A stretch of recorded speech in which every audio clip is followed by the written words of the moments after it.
up here every morning at 5 a.m. for about three months just to pray over Shanghai and to get direction from God.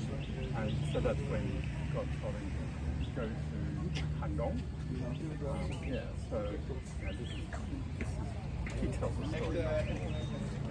But just he would come up here every morning at 5 a.m. To pray. So, it's pretty significant for the river. I just wanted to say that. Thank you.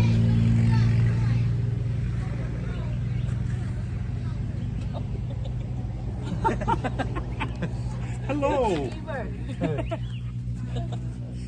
Video? Yeah, video.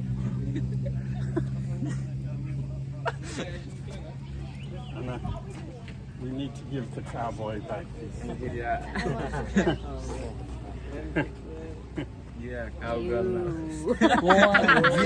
Very cool, very cool, very cool. Make sure it doesn't fall down. Yeah. Oh. Yeah. Now good. Not good. Yeah, good. It's too big.